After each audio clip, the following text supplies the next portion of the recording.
Okay? We can go. Not a minute to spare because we have so much to talk about. Yeah.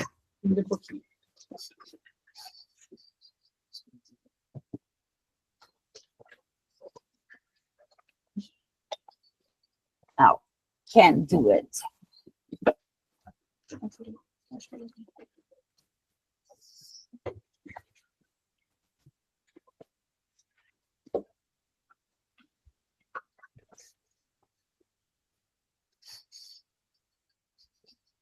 Consegue abrir o direito ali, no celular?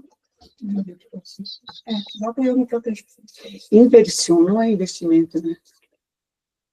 Aí, Tem erro. jogou só no... Okay, everyone. Ta-da-da-dum. Almost there. Já está. Está sendo transmitida já. Okay. So, hello, everyone, and welcome to our presentation, I Protect Myself Methodology, Inclusive Education to Prevent Ableism and Violence Against Children with and Without Disabilities, a satellite virtual event during the first Global Ministerial Conference on Ending Violence Against Children and Adolescents in Bogota, Colombia. My name is Patricia Almeida.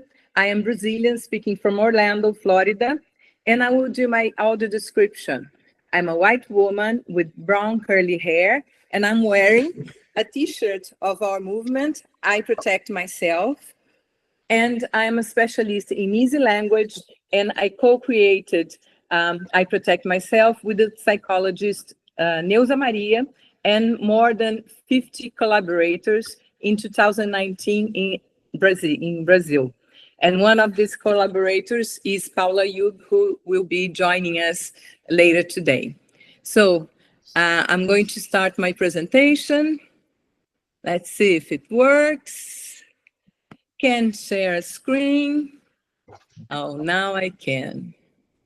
Let's see here. Allow.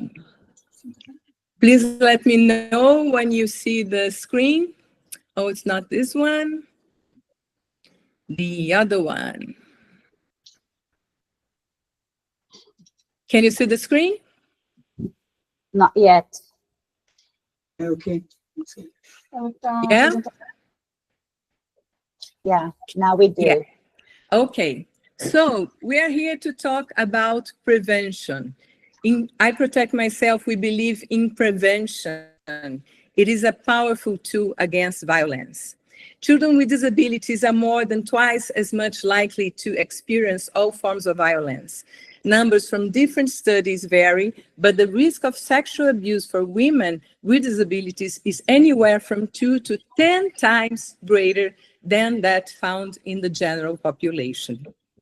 And children with disabilities are more vulnerable to violence. What if a child does not speak, does not see, does not hear? If they depend on others to use the bathroom, they can't defend themselves. And on top of that, there are no accessible materials for education on prevention. So these materials were done for my daughter. This is Amanda. She has Down syndrome and autism, and educating for prevention in an inclusive way. And this lady in red next to me is Neuza Maria, and she's a psychologist with more than 20 years experience fighting against violence. And she says prevention is only effective when violence does not happen. So it is a sensitive subject. I'm sure you all agree with that. Very difficult to talk about. So how do we talk about it and how to be accessible to everyone? So in Brazil, what we did is we changed the focus. Instead of talking about sex education for older children, we focused on children who are very small, because abuse in Brazil, 10% of them are with children from 0 to 4 years old. So if you strengthen young children with information about self-protection, you can have another tool to prevent violence. So instead of talking about sex education, which is also a matter of, it's very difficult to talk about it in many countries right now. So we talk now about education children to protect the body, like you teach the children how to cross the street, to protect their own bodies. So like I said, we're focusing children 0 to 8, and these should be in homes, schools, clinics, churches. And in Brazil, we have 90% of students with disabilities going to inclusive schools. So this material have to be on schools. So we listened and we understood parents, teachers, and students. Easy language, you have to validate with the public who is targeted. So we found ways to talk about this issue without offending or embarrassing anyone. And it's accessible, like I said. We teach in a way that all children with and without disabilities can learn together. So why is this difference? Like I said, we use easy language, which is a universal design for learning tool. It is free, open source. You can use it, and it's direct information with no metaphors. The illustrations are self-explanatory with very concrete situations that actually happen. The characters are all dressed. We have diversity in the images, and they do not offend or provoke shame, like I said. And this is for all kinds of violence, from bullying to abuse to physical violence. So things that all children with and without disabilities should know from a young age. The name of the parts of the bodies, to like and be proud of their own body, whatever it looks like, to know that they own their own bodies, to know that people they trust can help them using the bathroom, for example, to know that it is wrong to touch their private parts. If we don't tell them from a very young age, they will never understand that. And an adult that's very, nice and gives them things, if they tell, yeah, I can't touch, they would believe them. They have to know that it is wrong for anyone to hit them. And they have to know how to respect other people's bodies too, because these future aggressors are there on preschool. So you need to teach the children to protect their own bodies and respect others. Recognize dangerous situations and what to do in case of danger. Shout, say no. And if you don't speak, do the no sign with the head, make a stop sign. And go to a trusted persons, and we are going to teach and help children identify these trusted persons until they find protection, because many times the first person that hears the story of the children, they don't believe the children. So we have to tell children until you find protection. And that it is wrong to keep secrets, because the aggressor will tell them to keep a secret, that it's not their fault, and to stay away from the person who does harm to them. In a very natural, very easy way to speak. So these materials are anti-ableist, anti-racist, anti-sexist, because we teach preschool children not only head, shoulders, knees, and toes, but also vagina and penis, as any part of the body. So we speak about some people have one arm, some people have two arms, some people have no arms. How many arms do you have? Legs and arms are parts of your body. They're parts of your body that we call private parts.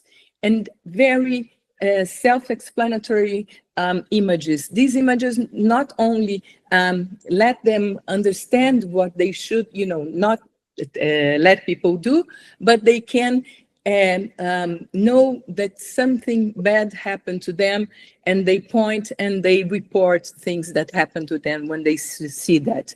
And what about the mouth? The mouth is, even though it is not covered by clothes like the private parts, it is also a private part. My mouth is mine and mine alone, because there are a lot of abuse with the mouth of children. And what about the hand? It is not private and it's not covered, but it's also mine and mine alone. I only put my hand where I want to. So people cannot ask to touch my private parts. If anyone wants to do that, that person is lying. That is not right. If we tell the children before it happens, then they would know, and also respect other people's bodies.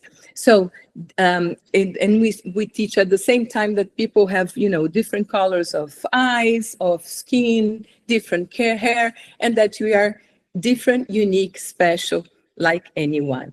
I protect myself because my body is mine and mine alone. So I'm not going to, go all through these. You can find at our website. And this is a communication board for reports, and also as an accessible tool for children with disabilities. We have musics, we have games. It's all free access. We have training for teachers. And we trained 7 reference centers for disabilities in Rio, more than 40 schools, and also in Santo Antônio do Descoberto, 14 schools. And there was an increase in reports, and they were old cases. The children learned that was wrong, and they were strengthened to tell what happened. So I'm going to pass now to our next guest, is Ana Paula Feminella. She's the National Secretary for the Rights of Persons with Disabilities in the Ministry of Human Rights and Citizenship in Brazil. Welcome, Ana Paula. Thank you, Patricia. Voy a hablar en español. En nombre del Ministerio de los Derechos Humanos y de la Ciudadanía del Gobierno de Brasil, mis saludos a cada participante da Conferência Ministerial Global para poner fim à violência contra niños, niñas e adolescentes, e a todas as pessoas responsáveis pela realização desta reunião virtual aberta. O aislamento social, a falta de acesso a la informação e a políticas públicas para que favoreçam o desenvolvimento e a autonomia, a falta de recursos de acessibilidade e de condições objetivas para realizar denúncias, hace que os agressores se sintam mais seguros da impunidade de seus atos, exponendo a niños, niñas e adolescentes com discapacidade a todo tipo de violência. O enfrentamento da violência contra este grupo requer políticas públicas efetivas e acessíveis, uma maior inversão em prevenção, em formação em direitos humanos, acesso à saúde, diagnóstico temprano e formação profissional para uma atenção adequada e prioritária a niños, niñas e adolescentes com discapacidade. A inversão em educação inclusiva também é fundamental para enfrentar a violência contra niños, niñas e adolescentes com discapacidade. Em Brasil, mais de 90% de eles estudam em escolas regulares. Consideramos que a segregação e a limitação a entornos privados hace que não se perciba a los niños, niñas e adolescentes com discapacidade como sujeitos de direitos, integrantes de seus territórios e comunidades. Eu me protejo é uma iniciativa de organizações da sociedade civil, uma metodologia já experimentada por muitos profissionais e familiares e favorece a educação para a prevenção de violências, especialmente sobre grande tabu que é a violência sexual. Os contenidos produzidos por el equipo técnico do projeto Eu Me Protejo, permitem enfoque didático que oferece maior segurança às pessoas adultas para dialogar sem restrições com niños, niñas e adolescentes. Por isso, e por muito mais, esta é uma experiência que necessita tornar-se política pública, contínua e aperfeiçoada para que chegue a toda niño, niña e adolescente, inclusive os niños, niñas e adolescentes com discapacidade. Viva Eu Me Protejo.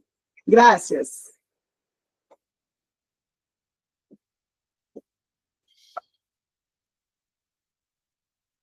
Ahora, gracias Ana Paula. Paso la palabra a Martín Nieves, Sorry. We're going to listen now the Executive Coordinator of Disability Secretariat on Disabilities in Montevideo, Uruguay, Martín Nieves. Buenos días, muchas gracias a todos y todas. Gracias Patricia nuevamente por convocarnos para emitir opinión en torno a esta temática tan importante.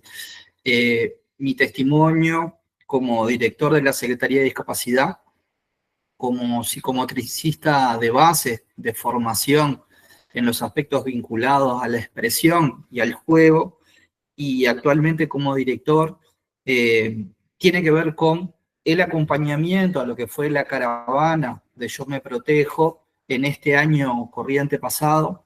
En ese sentido, decirles que me encontré con una campaña, un diseño y una metodología que fue consistente, tanto sea a nivel regional, en este caso en el nordeste de Brasil, tanto sea el público, que era público proveniente de una isla, de una riviera.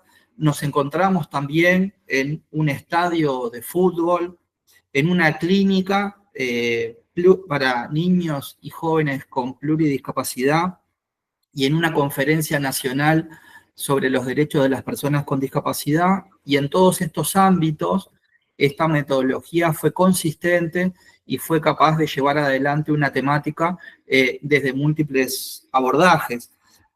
Para nosotros, para introducir la perspectiva, nos interesaría dar cuenta de la situación en Uruguay. Nosotros, a nivel de violencia de niños, niñas y adolescentes, del año 2023 tenemos un incremento del 9% referido al año anterior. Estos son 8.157 niños, niñas y jóvenes que de manera formal pueden presentarse sus diferentes dimensiones vinculadas con la violencia, y lo que tiene que ver con el abuso sexual y el maltrato físico ronda el 20% de esta población.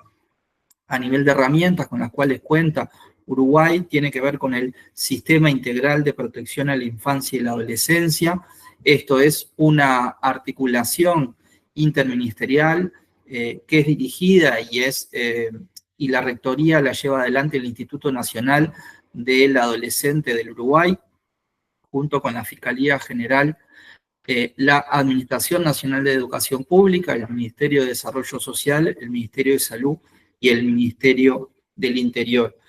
También decirles que nosotros, en el incremento de la violencia que se viene registrando, empezamos a ver situaciones de feminicidios, de violencia vicaria, esto es el asesinato de niñas y niñas como forma de represión de madres, producto de conflicto principalmente con el tema de la droga, la violencia digital y el acoso en redes.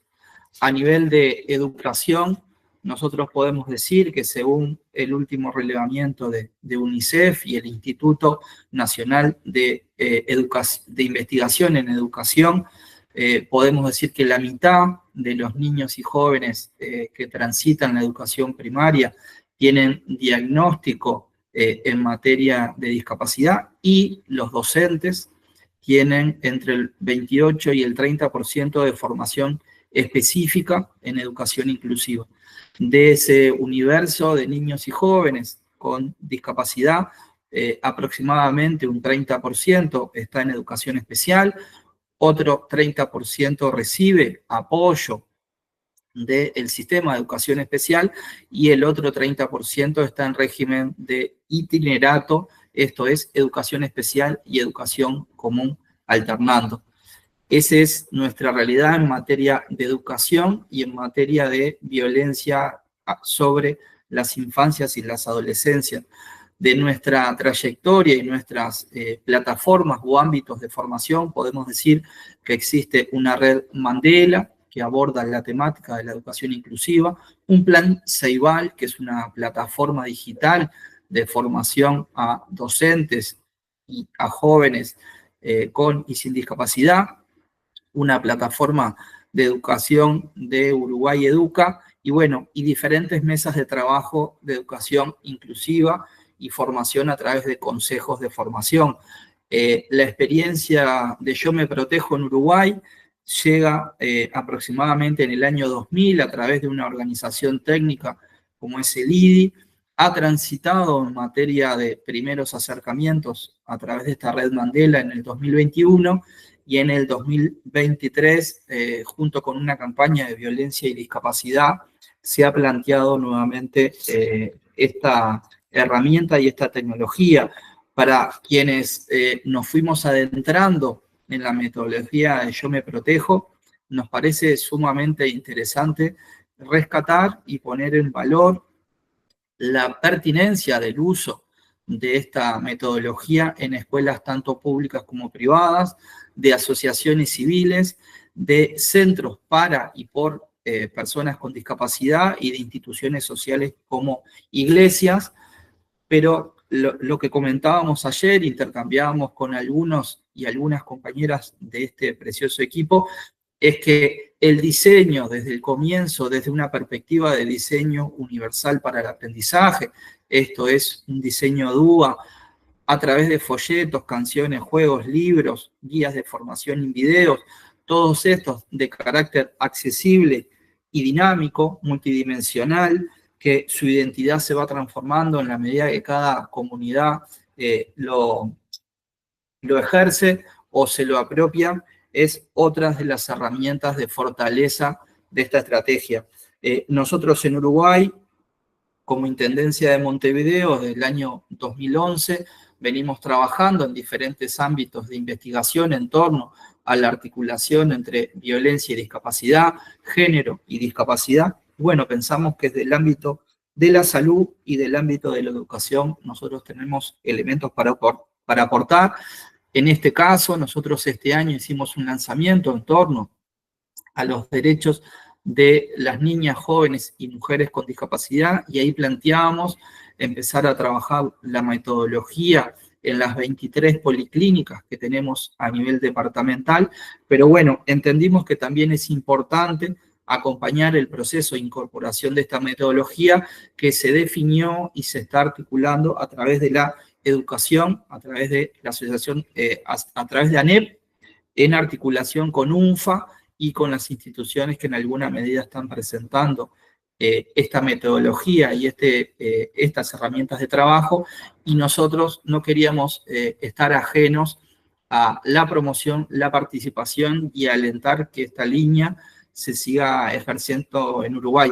Así que nuevamente agradecerles a Patricia, agradecerles a los diferentes ministerios y referentes de los diferentes países por habernos convocado y bueno, dar cuenta de que para nosotros es una línea validada por la experiencia que hemos intercambiado, es una línea validada por la investigación, pero también es una línea validada por el enfoque, lo que tiene que ver con asociar violencia contra niños y niñas, educación inclusiva, perspectiva anticapacitista, entendemos que es una de las buenas prácticas que se debe seguir promoviendo a nivel de América Latina para llegar a todos y todas esas infancias vulneradas y que están en el marco de una violencia que no cesa, se expande y bueno, y nos obliga y nos implica a seguir trabajando la temática. Muchas gracias. Muchas gracias. Thank you, Martín. I'd like to ask for for you to forgive us. We tried to get an interpreter in sign language, international sign language, but unfortunately we couldn't make it. So we'll have this presentation with subtitles for the deaf community later. I'd like to show you our mascot, and she's our muse. And now I give the floor to Dr. Evelyn Eisenstein, pediatric doctor from the Brazilian Pediatric Society, director of an Integrated Study Center for Infancy, Adolescence, and Health, CEIIAS. Yeah, the floor is yours. I'm going to put your presentation here.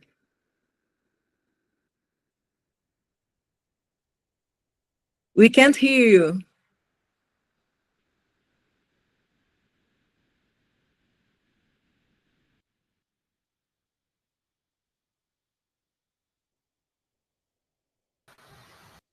Okay, Now, thank you. Now it's okay.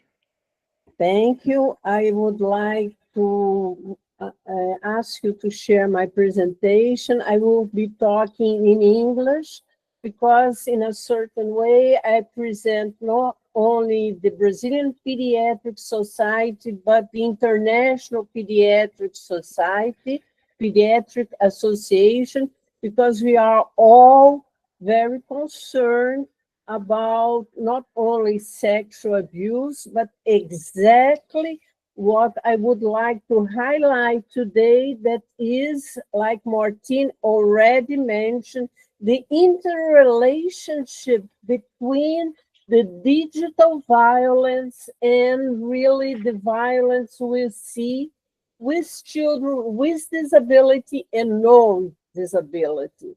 So, I'm trying to put the presentation. Go ahead. okay, so I will just keep talking and hopefully the presentation will come on. Anyway, when we talk about digital health, we are talking about children and also parents and unknown people being attracted to digital visual messages.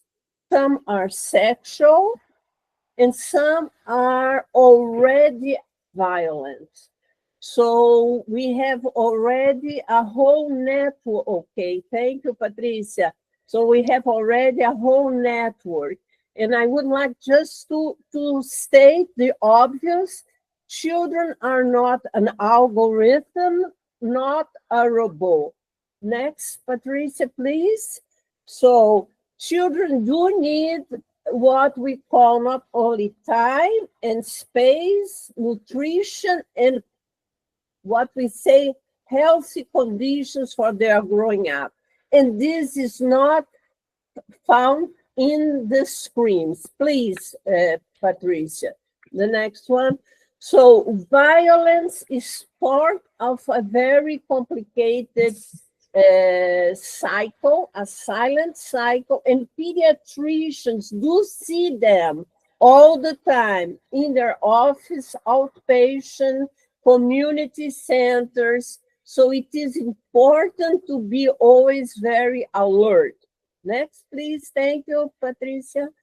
So again, children do need what we call the fundamental needs, physical, nutrition, social. Please, next.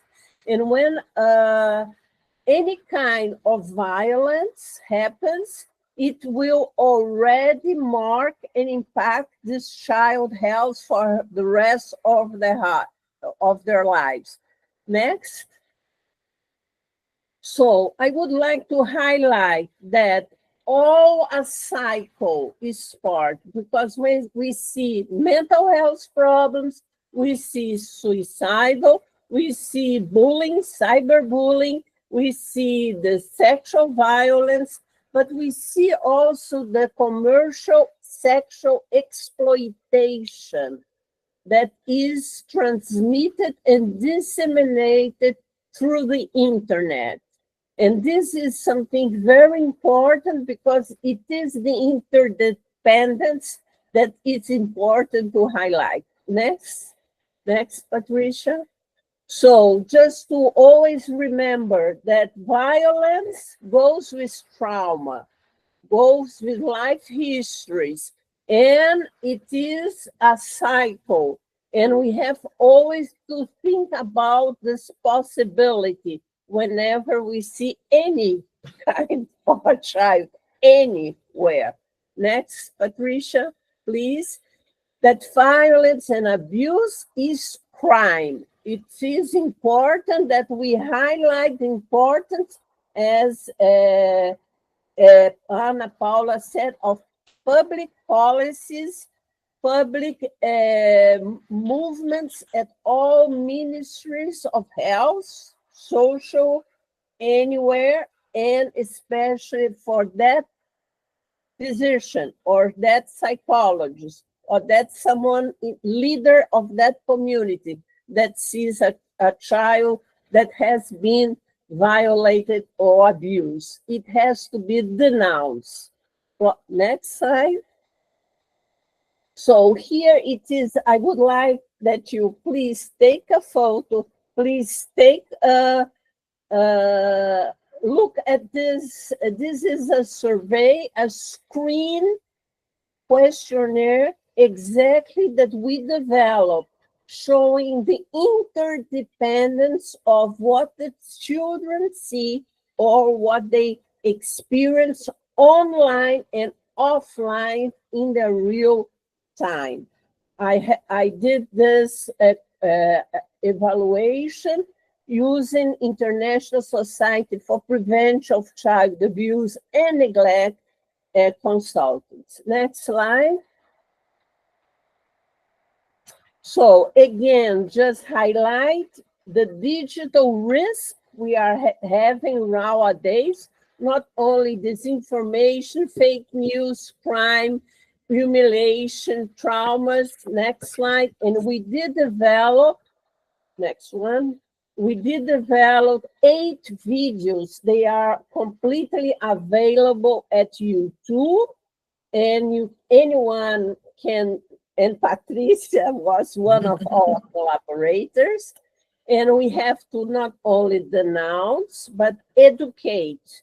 And exactly what Martin said, and everyone said already, capacity training is important. Next one, and we are already finishing.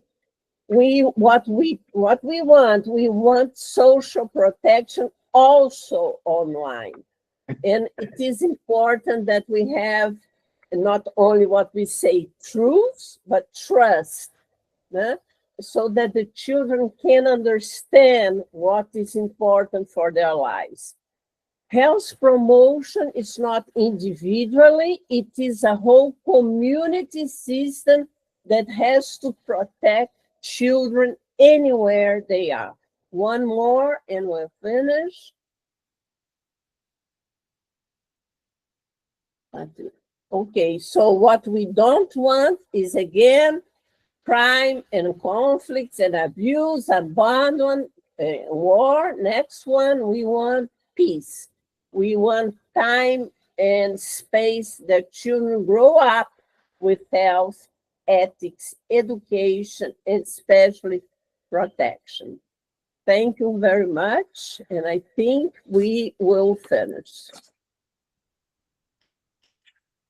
Thank you so much, Evelyn. Now I'm going to pass the floor to Paula Ayub.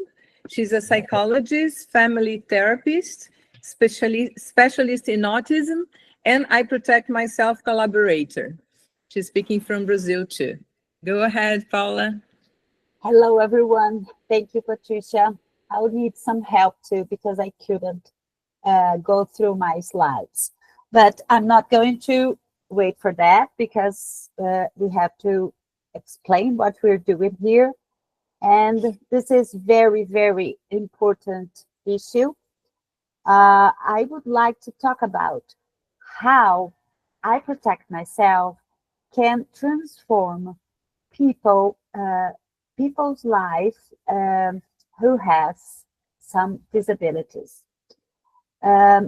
We have lots of ableism towards people with disability. We don't believe they are able to tell us they were assaulted. We have in Brazil some experience. We worked and teach police staff to have the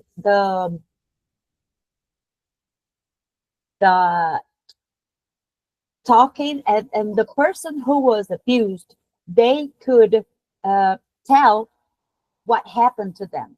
Some of them did not know they were assaulted, so they don't have any information about their bodies and the parts of their bodies. And I Protect Myself work for that. We talk about, I forgot to talk about myself, but that's okay. I'm a white woman with short brown hair. I'm wearing glasses and also a t-shirt with our mascot, Cotinha, and with the sign of I protect myself. So this is a board that Patricia showed before, and we use those signs to help people with disability to show us if they were touched, if they were assaulted, if it was good, if they are sad or not, because we have to give tools to people with disabilities to tell us what is going on with them. And I protect myself had this worry all the time since the beginning when Patricia started inventing and writing the booklet to her daughter. So we have to use those signs, and we have everything on our website, okay? So we need to stop ableism, and we need to see the person with disability as a person, as a big person, and with everything, a body that needs protection. So we have lack of information, okay? So we don't pass information for them. We don't believe them. We put them on social isolation. We have lack of accessibility, even to read stuff. So that's why we have sample language on our booklets. We are scared. We have, if they are in organizations, we have a staff turnover that put them in danger. Do we talk to them? Do we show them? Do we teach those educators, those persons to be protective to our children? So we need to do something. We need policies. We need public policies, right? So not talking about protection does not make your children awake towards sex. This is a myth. No talking about protection does not make them scared of everybody. It makes them aware. It doesn't. It does not make them more anxious. So this stuff is, oh, I'm not going to talk about my children, those stuff, because it will make them anxious. No, no. Sexual violence does that. So sexual violence, let them anxious, let them scared, and let them awake towards sex in a bad way, in a very bad way. So we do not talk about sex. We talk about protection, and this is very, very important. So I'm so sorry I didn't have my slides to show you. I'm very sorry that I had a little difficulty at the first time, but this is the message I want to tell you. We have to protect the children and adults with disability more than everyone, because we in Brazil have 1 out of 3 women with disability had been assaulted. So this is very, very serious. And thank you very much. Thank you, Paula. Yeah, and to protect them, we have to teach them in a way that they can become strong and, you know, protect themselves, because their bodies is theirs. And that's one thing that in Brazil we have a law protecting the rights of the children for 34 years, and we haven't been able yet to let the children know that their bodies is theirs. Once it comes out of the belly of their mothers, it's their bodies. The adults, they protect them, but the body is theirs. So we have to, in Brazil, we have this very big problem that unfortunately sex education was synonym to teaching children how to make sex, to do sex. And of course, we know that's wrong, but if we can't work around that, we are not going to succeed teaching children to protect their bodies. So now I'd like to open the floor to anyone who would like to comment, to ask questions, talk about what they're doing. So we're open. We have about 15 minutes. We're very good with the times. Thank you very much. And who would like to go first? Let's see, Rosario. Muy interesante, muchísimas gracias a todos primero. Y segundo, yo justo lo pregunté ahí en el chat. Se habló de yo me protejo como política pública. Tanto Uruguay o Brasil están llevando esta iniciativa, ya está en proceso, digamos, de formalizarlo mediante política pública. Bueno, el Me Protejo es muy orgánico, entonces ha crecido de maneras diferentes en Brasil. Tenemos leyes estaduales en dos estados, Pará y Distrito Federal, justo la semana pasada, pero es muy difícil llegar a las secretarías de educación porque hay un problema, político, que parece que es un asunto radioactivo. Creo que me entiende, ¿no? Entonces, sí, porque en Argentina lo vivimos de manera similar. Sí, claro. Exacto. Que sí. Entonces, por ejemplo, en Pará tuvimos una diputada que puso el proyecto y fue a implantarlo en los municipios. Entonces, bien, si no tienes esas personas de arriba que dicen, no, vamos a hacer eso ahora, pero, por ejemplo, tenemos Ana Paula Feminella, la secretaria nacional de personas con discapacidad.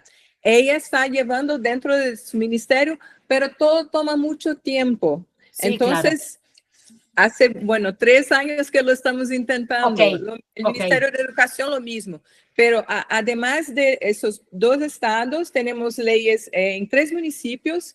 En Río, también a través de la Secretaría de Personas con Discapacidad. Y el piloto nuestro es el municipio de Santo Antonio de Descoberto en Goiás, que ese sí, en enseñanza infantil, dicen, no sé, 14 escuelas, 2,000 niños, y ahí sí pudimos notar cómo crecieron los reportes, porque se daban cuenta, los niños muestran, mira, mi tío hizo eso conmigo. Entonces, además de, ok, lo entiendo porque es muy fácil de entender, también sirve como una herramienta para los reportes. Rosario, muchas gracias. Rosario, estamos a 10 años tentando pasar una política pública sobre salud digital en Brasil, 10 años. Salud digital, qué bueno. Entonces, siempre son cuatro importantes. Las escuelas, el gobierno y las políticas públicas, los padres y las crianças, los niños y adolescentes. Entonces, educación para protección es algo importante. Muy bueno, muy bueno. Rosario, muchas gracias. Sí. Está silenciada. Otra cosa, ya estuvimos en los ministerios, a todos le encantan, todos tienen fotos con la... Falta la decisión política. Pero sí, es que es una máquina muy grande. Sí, claro. Y incluso estuvimos en MEC, en el Ministerio de Educación, y la directora ya nos dijo, mira, puedes pasar todo el proceso por las universidades y para estar en los libros de escuelas. Y si los maestros, la maestra no quiere enseñarlo en su clase, no lo va a enseñar en su clase. Entonces, por eso también es una estrategia de entrar por las iglesias, Sí, por la total. prensa, por los influenciadores, por donde Ministerio Público, Defensoría Pública en Salvador. La Defensoría Pública hizo una formación con nosotras y está aplicando en las escuelas públicas de Salvador. Entonces, ¿por dónde nos llaman? Vamos, porque nosotros sabemos lo cuánto es importante hablar de Lo eso. valioso, sí, lógico. Y cómo eso sí funciona. Y no tuvimos ninguna negativa, porque teníamos mucho miedo, porque Claro. fue una época, bueno, ya sabes. Sí, por supuesto. Y no tuvimos ninguna negativa. La gente sí lo reconoce y lo quiere, bueno, les gusta. ¿Alguna otra persona quiere comentar, hablar? Ana Paula, Feminella, adelante. Voy a Secretaria. intentar hablar un poquito. Acá tenemos un programa nacional, un plano nacional de promoción de los derechos de las personas con discapacidad, y una de sus acciones es la formación de consejeros tutelares, personas que que trabajan con el atendimiento a los niños y adolescentes que sufren violencia. Entonces, hay un plano con meta para la formación de esos en todo Brasil. Estamos empezando aún. Creo que es necesario también, porque en Brasil hay muchas leyes.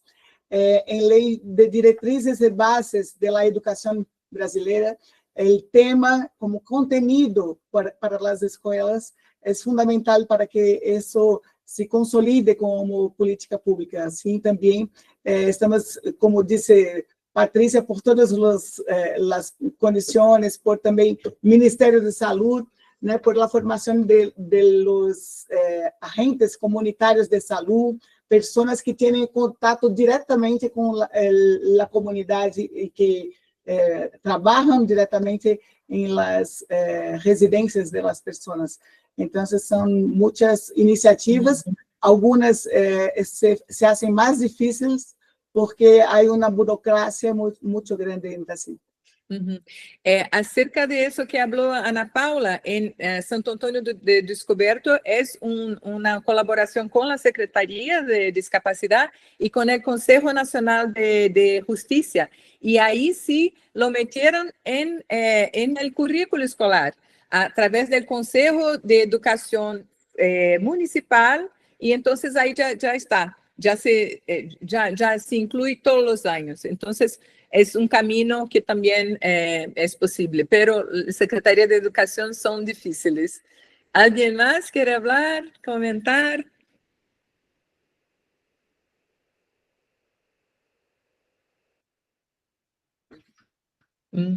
Mónica está hablando aquí. Buen trabajo para unirlo a las cajas de herramientas que se han producido también aquí en Colombia. En Colombia hay muchos trabajos también. Qué pena que no estamos allá, Evelyn, en Bogotá, para saber más de lo que va a pasar. ¿La gente de aquí va a Bogotá a la conferencia o están todos online? Yo estoy en Colombia. Ah, ya estáis en Colombia. Sí, yo estoy acá. Ok. Bueno, Martín, sí, perdón, adelante. Martín, me pareció muy interesante lo que hablaste sobre la campaña de violencia y discapacidad. ¿Cómo la están bajando a terreno a esto? Vos hablaste de afiche, hablaste, ¿no?, de esa parte, pero ¿hay algo más como para tener en cuenta respecto a esto? No, capaz que como plantea Patricia, los caminos de dependencia o las trayectorias de cada uno de los países, ahí nos está mostrando una cartilla contra capacitismo. Abajo el capacitismo. En Brasil tenemos la campaña. Está en español también, en inglés. De la cual supimos traer una valija llena de esa folletería. Muchas gracias por la donación.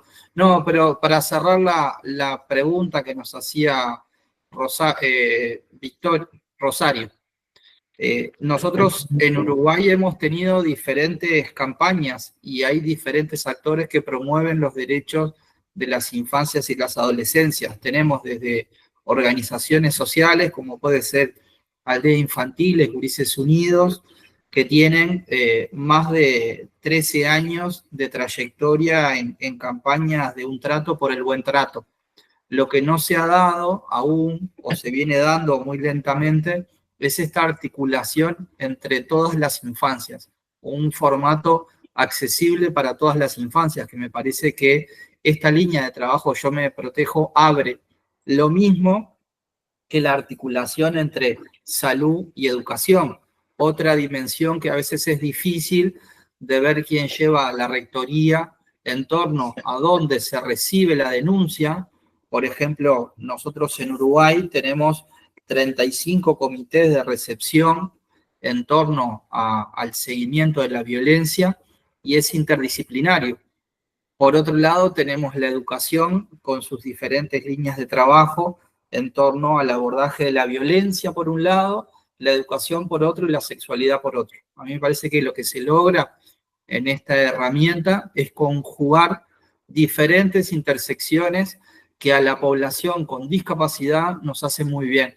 Nos hace muy bien sentirnos dentro de esa población de niños y niñas en educación común, nos hace muy bien sentirnos como parte de esa población vulnerada, que también los estudios en Uruguay arrojan que las niñas y jóvenes con discapacidad tienen mayor nivel de exposición a la violencia, y nos hace sentir, nos hace muy bien también pensar en metodologías que no quede ninguno de nuestros subgrupos representados.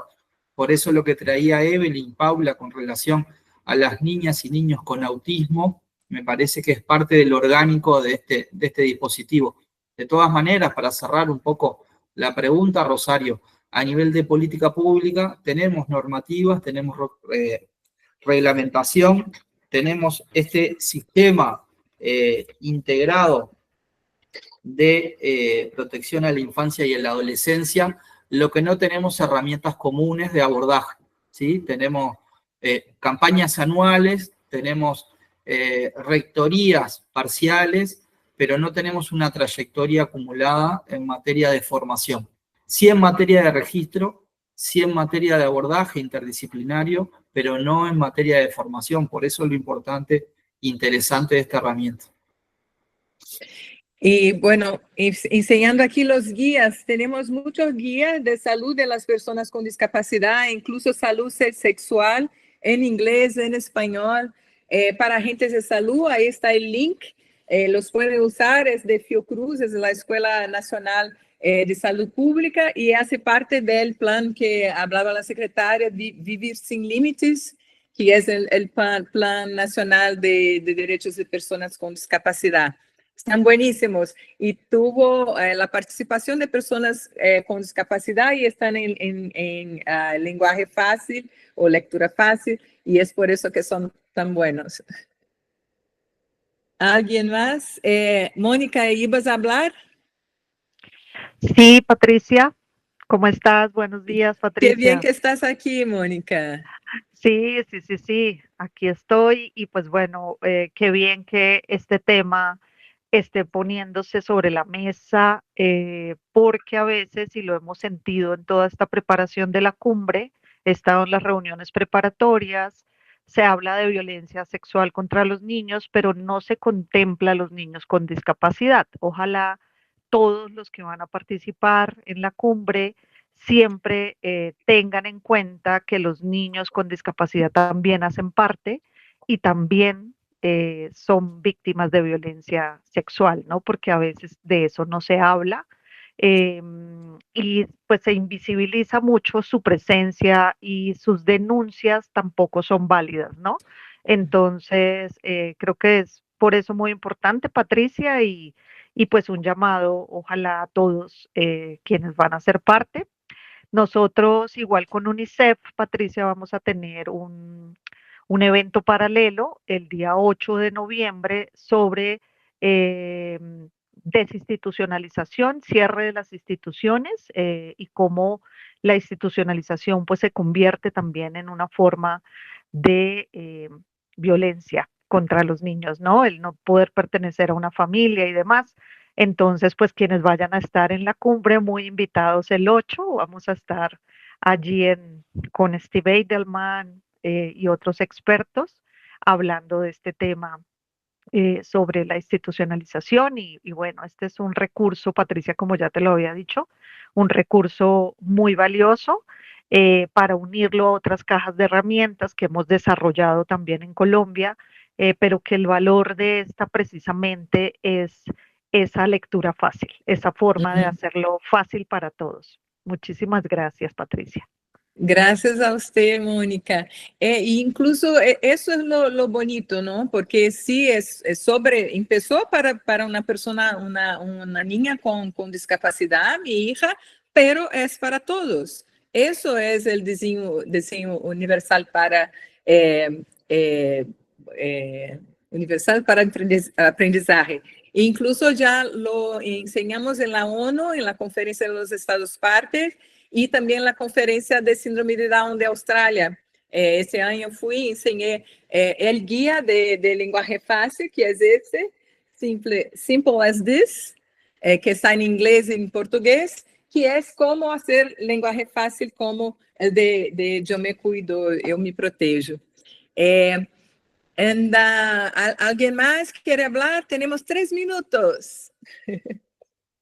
Si no, me voy a despedir. Thank you so much for being here to this presentation.